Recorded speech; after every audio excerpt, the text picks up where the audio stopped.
Hi everyone, it's Ian Brown again, all the way over from Australia to spend the next hour with you, or nearly an hour, to talk to you about some creative things that you can do with your children this week.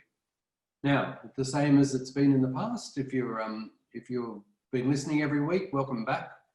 We've got something different to do today, and if you're just on for the first time, welcome. It's nice to have you here.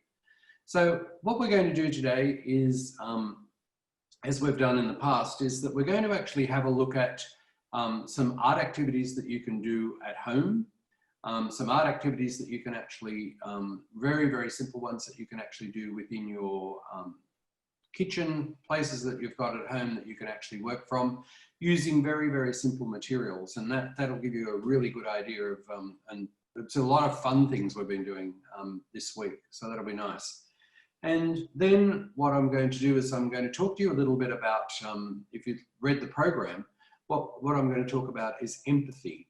And what does that mean for young children? And why did I choose empathy as a topic? It's a funny one to throw in when you're doing creative arts activities and bits and pieces. But I try to do each week something that sort of gives you some background knowledge about children and children's development, as well as providing some creative activities that you can do with your children at home, which should be good. So empathy is an interesting one, and we'll come back to that later, because it's about the whole idea of sort of understanding what others are going through. And in this really difficult time, and this whole session is called Parenting in a Pandemic, it gives you the idea that, that we need to explain and talk to our children about these very strange times that we're living in, and see how well they're coping and the sorts of things, if they're actually working from home or if they've had some disruption in the way that they go to their early childhood centres, if that's where your child goes to, or whether it's just a matter of being able to cope within your family. And if you've got a normal lifestyle at the moment, most of us haven't, but if you have a normal lifestyle, it's quite interesting to learn a little bit about what does empathy mean and how can I talk to my children about that. So that's what we're going to do. And then what we will finish with is our Voices of Children. And hopefully over the last 5 weeks, and this is our 6th week of doing this, you've been collecting some images and putting things together in a particular way. So I'm going to start off by showing you some of the work that we're going to be doing today, which is to do with our creative activity. And if I go to this one, and then I'll share my screen. You should be getting this right by now after 5 weeks. Okay. I'll try that one again. Post disabled attendee screen sharing. Would you know what that one means? I won't go on if it's not going to share with you. Let me go back up to here. Okay, let's see if it is.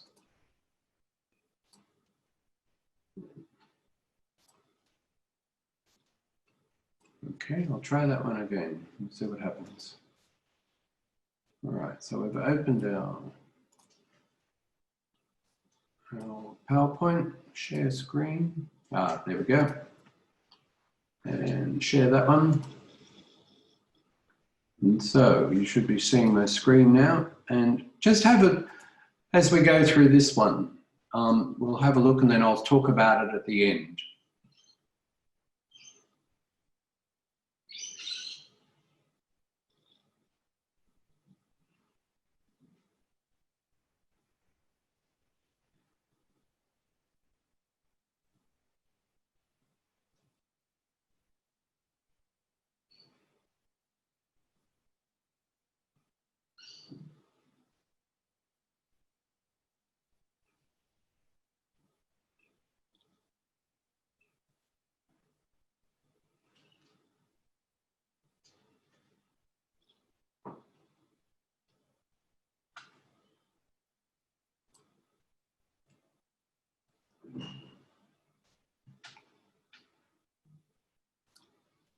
Okay, so there was a bit of a colourful start to our day.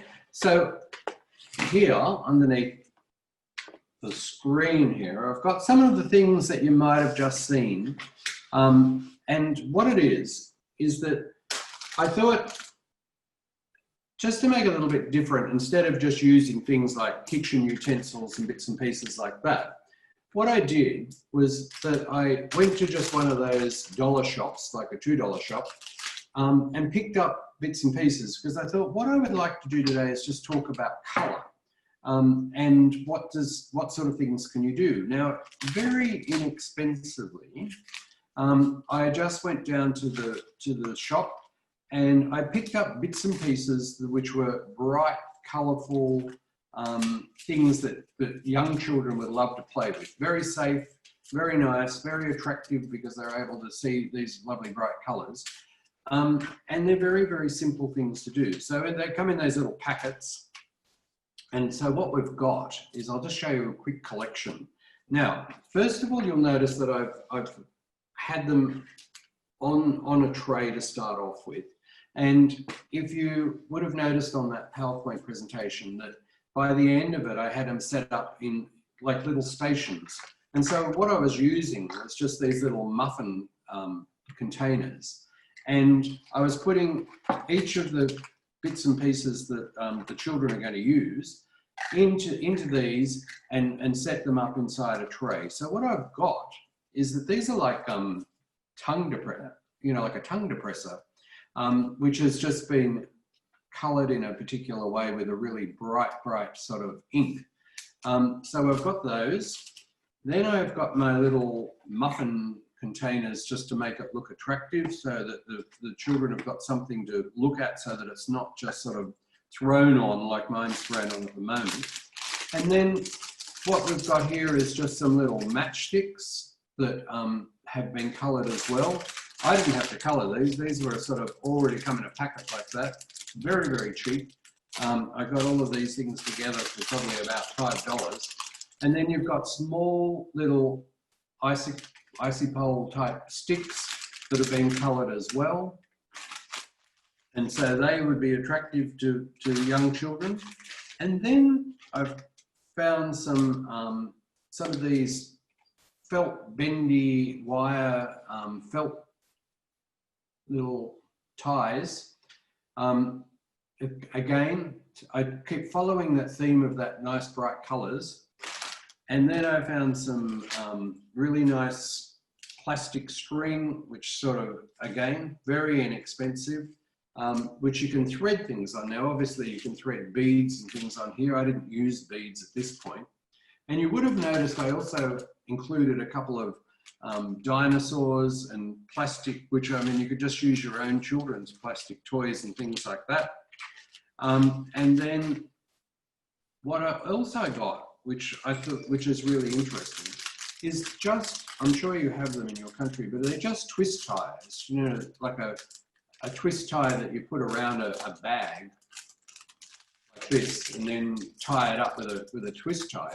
But the nice thing about it is that twist ties today don't just come in boring old black or green. They come in these lovely sort of reflective, tinsely sort of colours, which kids would like.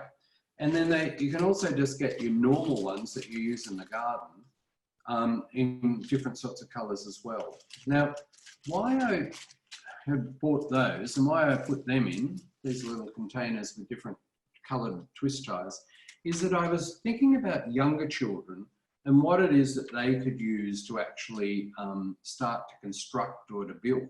So the idea is that you're giving them all of this variety of things that they've got in front of them. I stuck to a theme. So what I've done is I've just stuck to that whole theme of bright, colourful wooden sticks and wooden blocks. So I haven't given them natural things. There's no leaves or nuts or bits and pieces in there. I purposefully chose these sorts of things. And the other thing that I chose was that you'll notice that I don't have any sellotape or sticky tape or masking tape or anything like that, or glue, because the idea was that I was wanting to try and confine it to allow young children to be able to do something with it. And so these, because these can bend, you can actually use these to start to tie things on together. And you can, and if you're trying to develop fine motor skills with young children, then there's nothing better than something like this that they can actually start to construct, and they can actually start to build. Now, whether they're going to build, you know, a wiggly worm or a ladder or whatever it might be, and there's lots of things that you can actually do with that. So quite often when you walk into preschools, you will notice that they have lots of hanging things, things that are that the children have actually constructed and made. And I thought, well, why can't we do something like that at home in the kitchen, and then make a really nice mobile or something or other that you can actually hang in the children's bedroom, especially if something that they've made. And like I said, it doesn't have to be, you know, we're not talking very expensive equipment. We're actually talking really, really cheap things that you can just gather. Now, it doesn't, if you don't have access to like a dollar shop or a $2 shop where you can go and buy these little bits and pieces, then you could use lots of different things to actually join or construct or whatever. But remember, what I'm trying to do is that I'm getting them to actually use the wire to be able to actually construct something with their little bits and pieces. So let's think about what we've got here. We've got colours which have just been kept together. So I've got these lovely bright colours. I've just used wooden bits and pieces, wooden sticks, and I've just thrown in the odd, you know, like a dinosaur, plastic dinosaur or something or other like that, just because it's bright and colourful, and so you could use some of your children's things. Next week, we're going to be doing some outdoor activities with lots of leaves and sticks and twigs and very natural sorts of things. And we're going to look at an artist called Andy Goldsworthy, who's a British artist who does beautiful things out in the bush. We're going to be doing those sorts of things because it doesn't matter whether you're, you know, in a desert location or a rainforest location or whatever. There's lots of things that you can actually do. So we'll talk about that next week. So today I was trying to do things that you could buy very cheaply and construct very easily. And then I had to go back to my kitchen idea because I thought, well, the whole idea about us being stuck inside is we're going to have to use things that are coming from the kitchen. So what I ended up doing is I've constructed now a mobile, and the mobile has got all of the bits and pieces that, that a child has put together. And so what we've got here is that we've got our funny little bits of dinosaurs and bits and pieces hanging from here, little plastic things. And I've chosen those because they're, you know, the nice bright colours that actually match whatever. And you end up with this nice mobile that you can actually hang in your children's bedroom. But you can see that it's really easily being put together, and it actually moves in some way. So it actually swings around and moves. And what you've got here is that they've all just been joined with these nice little bits of plastic or nice little bits of twist tie. All of these things are actually twist tied together. You can get up close and see them. And look what I've done. I've just used a rack that you would actually put hot food onto to actually use that I could actually hang things from. And then all I did was just put a hanging piece here that will just hang from somewhere else. But it's a bit of fun, and it looks wild, and it's got something that, you know, where kids can actually have lots and lots of construction and ideas to do with. So that's my idea for just taking some bits and pieces and pooling them together. But it's going to lead into something else, which is really interesting. So what we're talking about here is, I talked last week about using tempera paints or using acrylic paints. You can actually get now something which is, in Australia, we call it Edicol dye. Edicol meaning edible colour. All right, so these really, really bright powdered dyes are actually, I mean, they're actually called edible because, you know, it is edible, but you're not supposed to be, you know, it's probably too strong to be something that you would want to eat. But the thing is that you need a tiny little bit of this with water, and you get these magnificent, bright colors. So I'll just very, very quickly demonstrate this one for you so that you can see what I'm talking about, because the colors that we've been using for the last couple of weeks. So I'll just grab this and put it over to here, and I'll just show you.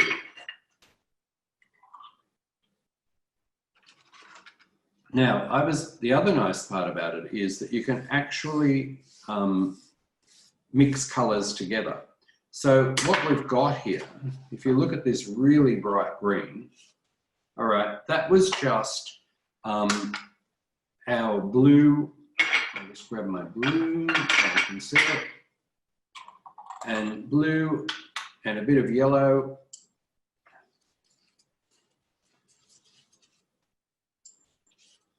Wondering what I'm doing down below here. But if you look here, look how bright and colorful those colors are. And you can actually get, where do I get my red? And so these are called edible dyes, or just fun dyes. And it's, as I said, if you think about the colors that you get from acrylic paints, or the colors that you would get from, I'm just going to put a lid on that because you don't want it to go everywhere or you end up with the biggest mess ever. The acrylic paints, I said, you know, the colors are very flat, but if you look at those bright colors, you can get a bright purple. I've made a purple here. And that was just by mixing those two colors together. And you know, when you actually try to mix, oh, it's nearly a gray black, that one.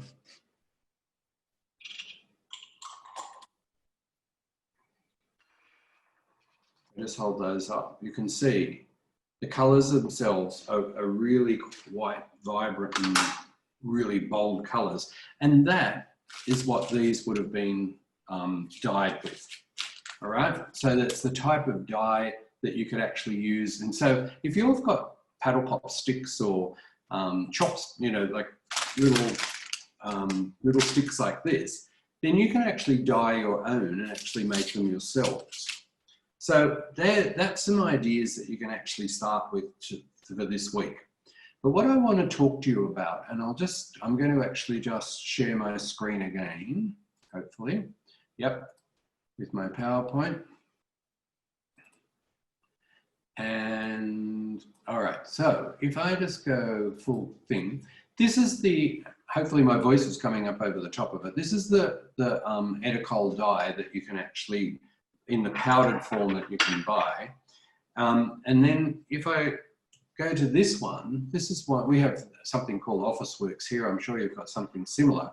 And you can see that this is called kindergarten liquid fun dye.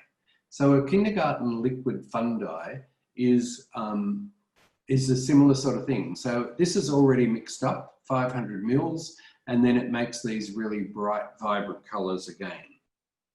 So there they are, powder form, little tiny bit of water, add a bit of liquid, and off you go. So I thought this was an appropriate image, because what we're talking about here is over the last couple of weeks, we've talked about what is process-based art, meaning, you know, what can you do to actually take it a little bit further in some ways. And so what I would like to talk to you about is that in the past, our Reggio Emilia approach that we've been talking about for the last couple of weeks talks about the idea of provocations. And you'll hear people talk about what is a provocation. So what we're saying here is that it's coming from this Reggio Emilia approach, all right? And you're provoking the child's interests in things. So children are guided by provocations. What that means is that it stimulates their ideas, and things that are their ideas, not necessarily what are adult ideas. And that makes it a little bit difficult because you've got to actually pass it over to the child to understand what they're interested in. So provocations help children to able to construct their ideas or even to deconstruct their ideas, unpack their ideas in some way. So how do you initiate, children's imagination? What is it you're going to give them to actually get them interested and encouraged and supported and want to be creative and want to be imaginative? And so what have you got at home? So I had to actually start thinking about what have you got at home that you could use as a source of the provocation? What is it that you can provoke your child in that's going to get a stimulus response from that child? And where in your spaces and places in your home can you actually set some little places up where children can actually activate? So I'm going to escape from that now, and I'm going to stop sharing, and I'm going to ask our first video to be showed.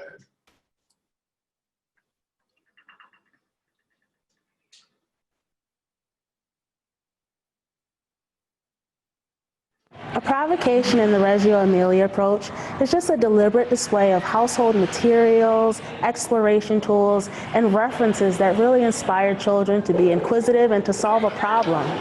We develop most provocations based on the emerging interest of the children. We pay close attention to their conversation and engagement in play because ultimately we want to provide a relevant experience that is meaningful and familiar to them. What makes provocations easy to create at home is authenticity. Instead of commercial plastic toys that you need to buy, our provocations derive from things that anyone can find at home or outdoors. Children can extend their investigation and exploration outside of school because anyone can replicate a provocation scene in the classroom. It's a great open-ended teaching strategy that can truly happen anywhere. Okay. So I'll just go back to here.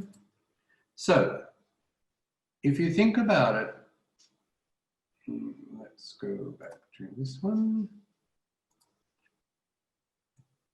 So provocations are things that you can put together for your child that's going to stimulate their ideas as well as they're going to encourage their imagination. Now you'll notice in that last video, it was very short. It was just a little 56 seconds of a bit of idea about what a provocation is about. But it's about children's interests, things that they would enjoy, and then it's confining it into a particular way. So, and what you were saying was that you don't need to go out and buy, an expensive plastic toy, because quite often young children are really quite happy to be sort of playing with found objects and things like that. And, very cheap little things like I've put together to make that mobile is the sorts of things we're talking about. So when you're planning at home, you have to get a little bit creative. So in other words, what you've got to do is try to think about what sort of materials can you pull together that's going to engage your child. What sort of things can you actually gather together that's going to keep them excited and working and playing and exploring and using their imagination? So what this says is there's no magic formula to how you actually put together a provocation.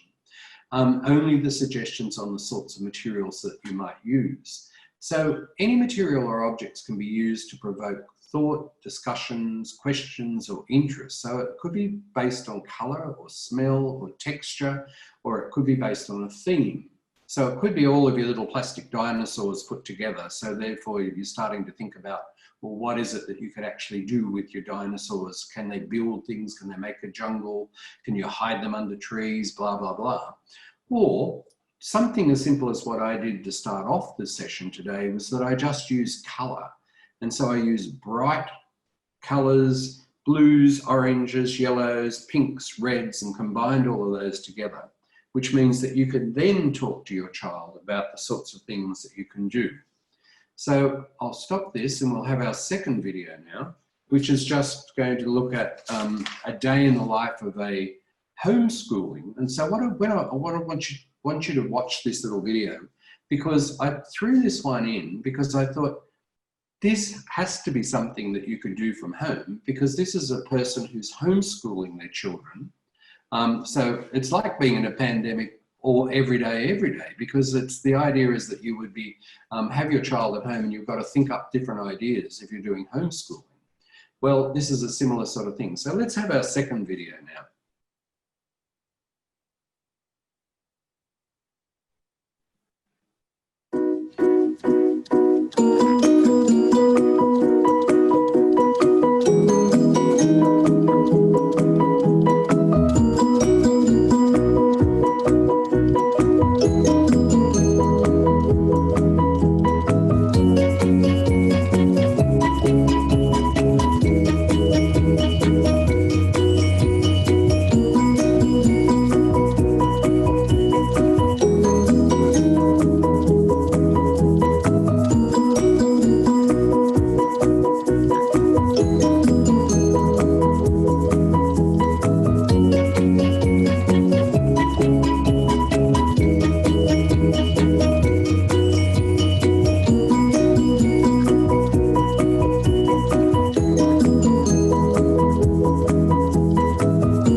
Okay, so what we're talking about here is that if you look at that last one, as I said, that was just a little homeschooling video. And look at my hands from all that dye. And that was a little homeschooling video. And what it's doing is it's just showing you the sorts of activities that you might have to do if you were at home. Now, obviously, you know, socialization is a really important part. And that's quite why we, you know, early childhood centres or early care centres are very important, because that's the socialisation part that the children need. But in these funny times we're in at the moment, most of the people in Australia and across the world are doing lots of homeschooling themselves. So it may be that you've actually got a toddler at home that normally goes to early day centre or something like that, and now you've got them at home and you've got to actually give them some ideas as well. So I'll just whiz back and show you some more ideas that you might help you with. Oops. Okay, so some questions to ask when you're putting together a provocation, all right? What is it, when you're actually putting together the sorts of things that they're going to play with? The little picture on the right, you know, they've used that idea of the rocks being balanced. They've taken a photograph of that and provided their child with some rocks. They've provided a tray that they're working with inside the tray, and then getting the child to actually sort of put them together. And that's the sort of thing we're going to be doing next week. It's going to be a whole different idea of using natural and found objects. So what materials do I need to actually create a provocation? How is my activity going to look? And how long does it take? Because you don't want to set something up for a provocation and then it's all done and they're finished and they're a bit bored after a minute. That doesn't work. But you will find that if you've got some interesting things on your little tray, that your children are going to be interested to investigate and play and construct and to deconstruct and to find things again. You have to ask the question is, you know, is this activity attracting you, or is it an activity that will be attractive to your child? And then it talks about have you got a defined work area? And I'm going to show you a video in a moment that will explain that completely, because what you'll notice that when I set up my little provocation, and my provocation was about colour, and it was about construction and wood and building, and, you know, I could have made the tallest sculpture, or I could have whatever, but we made a mobile in the end of it just to look at it. How are you actually containing it in a particular way? And so what I want you to do is look at the next video look closely at that, because there's lots and lots and lots of ideas, and you might want to go back and see if you can find, Google this one, Google tough trays, to get the ideas again. So what I want you to do is just watch the video and have a look at how many different little trays of activities. Don't worry about the tough trays, you can buy them, but you don't need to, because I just used a tray that was in my kitchen.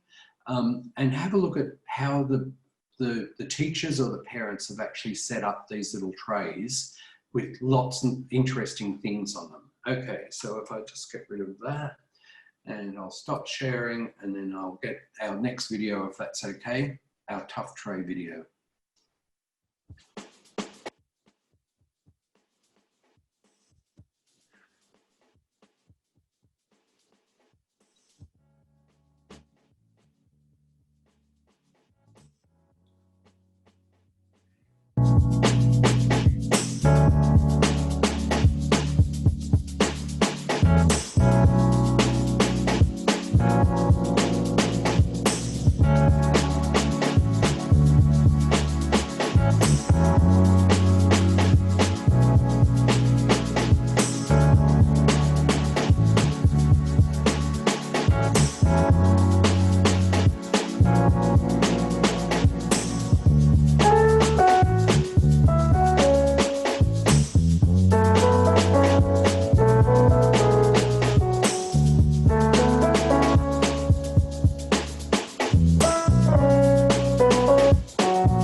Thanks for watching. Thank you to all the people who have contributed to this channel. It's really lovely to see people starting to share their ideas, and I'm going to start to do a few more of these videos over time, and I'd love to have even more contributions. Thank you. Thanks for watching. Make sure to subscribe, leave a like if you enjoyed it, and share with your friends. Bye.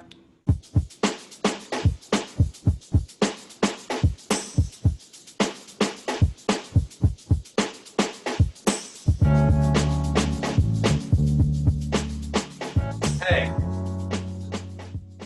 So there was a million ideas in that little short video. It only went for 5 minutes, but every single slide that they showed was a little area that had actually been set up to actually, to provoke or to actually get kids interested in a particular thing. Some of them, you'll notice that there was lots of everyday objects that you could find in your kitchen. There were lots of food and things like, every time I watch it, I keep seeing new things in there. There's a lot of the texture that's actually sitting in the trays that looks like soil or looks like dirt or whatever. If you look really closely at it, you'll find that it's things like oats, or it's something out of the cupboard that you could actually use to give some sort of texture on the ground. You'll also notice that lots of the things that we've covered in the last 5 weeks, things like Play-Doh is there. There's things like natural found objects. There's other things which are looking at colour. There's little scenarios, or there's little areas that have been set up so that children can tell stories while they're actually working.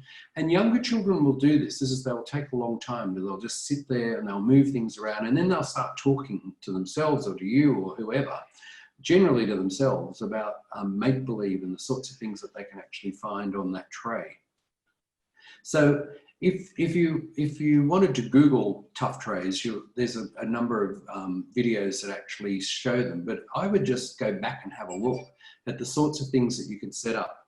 Now, what is important, and this does come from the Reggio Emilia approach to creativity, is that, or the way that the process that they go through, is that the Reggio classrooms have been set up in a way that they have things like, they have like little mini art studios, and they talk about the outside being the inside and the outside being combined. And they talk about the classroom as being the third teacher. And so what it is that you will find that when they don't just throw things out at the children, they don't just stick things on tables, you will notice that in all of those, the examples that we've just watched in that video, that things are actually placed in containers, and they're beautifully arranged so that the children get some sort of sense of order. And the aesthetics of it is to actually make the child feel like that, that they're working with beautiful, pretty, exciting things. And it's not just a whole heap of bits and pieces that my tray looks like it's just been clumped together at the moment. But I started with lots of things by just using something as simple as this, which is paper. Or you can use little containers, or you can use little baskets. And if you walk into a beautiful Reggio Emilia type classroom, or an early learning centre, what you will find is that things have been grouped, and we're going to talk about that in the next couple of weeks, about how do you set up your house so that things can actually be exciting for kids, or they're accessible as well. The other thing is that you want them to be able to get to it. But the tray idea confines the mess, confines their thinking as all of the stuff that's happening inside the tray, and it gives them an idea of where to go. So let's just move on, and I'm going to share that again, and we'll come back to here. And so sometimes we can talk about a provocation, or we can talk about an invitation. And so the idea is that, you know, an invitation is something where parents actually take control, and they invite, you know, an invitation is based on a parent's interest and the sorts of things. So you're inviting children to come and do something. But a provocation is really about their children and about their interests and their ideas and the sorts of things that they might do, even though you're the one that might be setting it up. And so what we're going to talk about at the moment is we're going to move on away from the idea of provocations and how you can set that up, because there's plenty of ideas there. And we're just going to talk very briefly about the idea of empathy and what does that mean. Because empathy is an interesting concept for kids in these pandemic times and these strange times when they're trying to understand why the world's a bit turned on its head at the moment. And so what we're going to do now is I'm going to stop sharing this and we're just going to have a look at, believe it or not, a Sesame Street video about what empathy is. So let's have the video for Sesame Street.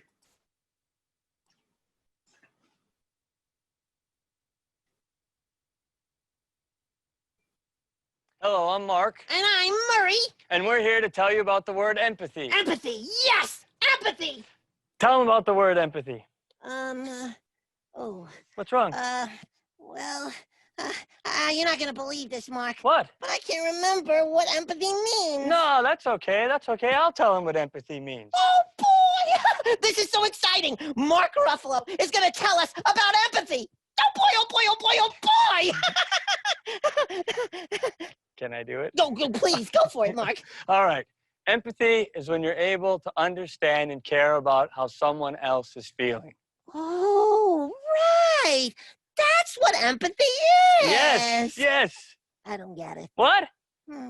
Sorry. Okay. Let me see if I can explain it to you in some way. Okay, I'm gonna listen. Let's say I'm walking along and What? I stubbed my toe.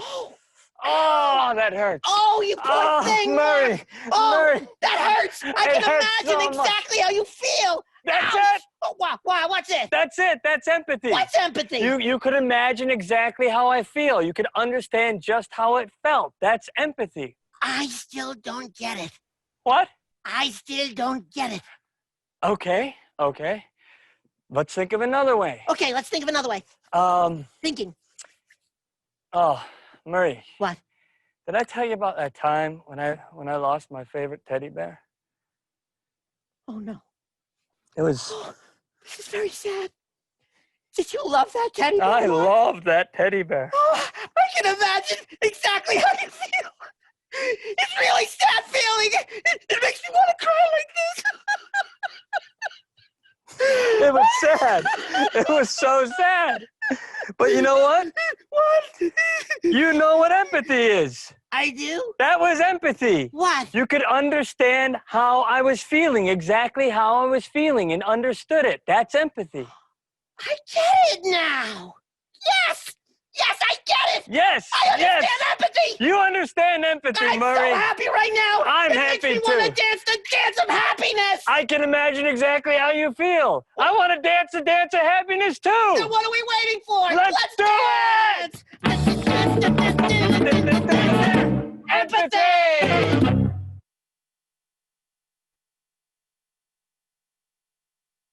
Okay, that was a bit of fun. There was what is empathy and what does it mean? And what does it mean for you as a parent if you're working with your children? So what I'm going to do now, very quickly, because we're running out of time, if I go back to here. So infants and toddlers can be empathetic. In other words, they need to understand what's happening and they need to actually empathize with another child. So you need to be able to teach them how to be empathetic. So empathy is the ability to imagine how someone else is feeling in a particular situation, and then how do you respond to that? So there's lots of stuff on here, but I'm going to go very, very quickly. How do you do it? Well, the first thing is that he or she needs to understand that they're an individual, and he and she needs to understand that they've got different feelings. In other words, you have to talk about what is it like to be happy? What is it like to be sad? What is it like to be surprised? What is it like to be disappointed? And you can talk to your little ones about this. And then you could talk about, well, what about your friend? Do you know any times when your friend's been sad? Or do you know any time that your brother or sister's been sad? And so the idea is that you would say, well, what is it about your brother and sister being sad, and how are we going to actually start, help that along a bit? So the idea is that you're supposed to use some I messages. So in other words, you're supposed to be saying, look, I can understand what you're saying, or I understand what you're feeling. And so if you're trying to talk in these times of pandemics, you might be talking about what's it like to be stuck at home. How are you feeling? Are you feeling a bit funny that you're not going to preschool this morning? Or is it funny that mum and dad are staying at home every day and they're not going to work like they normally do? And the idea is that you're going to actually develop empathy in your child by getting to actually talk about their feelings and talk about the sorts of things that's going on in the world. Now, one of the practical things that we're doing here in Australia, and I noticed that they're doing it in lots of places across the world, and this is what I did with my grandchildren, was that we decorated some stones, and on those we painted them, and then we actually put some ideas on there about how to be kind and how to stay safe. And then we take them for a walk, and you leave them around your house, around the neighborhood a little bit, as long as you're safe. And I'll just turn off this sharing. So as long as you're safe and you're doing it with mum and dad, that's fine. And you spread those little stones and rocks around, and then people can actually read them and look at them and pick them up and talk about them. So empathy is about understanding your feelings, talking about your feelings, and knowing that you can be sad, you can be happy, or whatever it might be. So I've got about 4 minutes left to just sort of finish up with our voices of children that we talk about all the time. So I'm going to actually open this one. Then I'm going to share this so that you can see. And then we'll go to this one. And hopefully you can see this one here. And so what we're doing for the voices this time is that hopefully you've been collecting all of your photographs, and we've been discussing the idea of that within a week's time, we might be able to start to upload some of these. So on your worksheet, and the worksheet is there so that you can actually have a look at it later, we've got things like week 1, what you're supposed to do, week 2, what you're supposed to do, what you're collecting, images that you're doing. And then in 4, we were looking up, we were getting children to look down. In last week, we were getting children to look in at things. Well, this time, our one that we would like you to do this week with your children is my family. So in other words, it says get the whole family together, or just mum and dad, or your brothers and sisters, and stand for a family portrait to be taken by your child.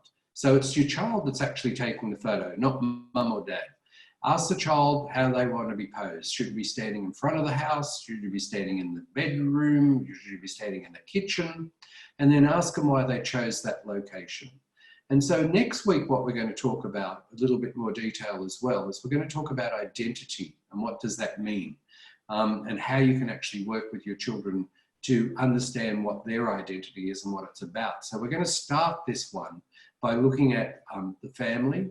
So if you now you'll have 6 weeks of images that you've actually been collecting, and hopefully in about week 7, we'll start to upload some of those. And so your child will be able to see their images, a couple of their images, up on a website and have a look at the sorts of things they're taking. So for this week, we'd like them just to take a picture of their family. If you're happy to do that, that would be great. And that way it sort of fits in with the whole idea of their feelings and what it's about.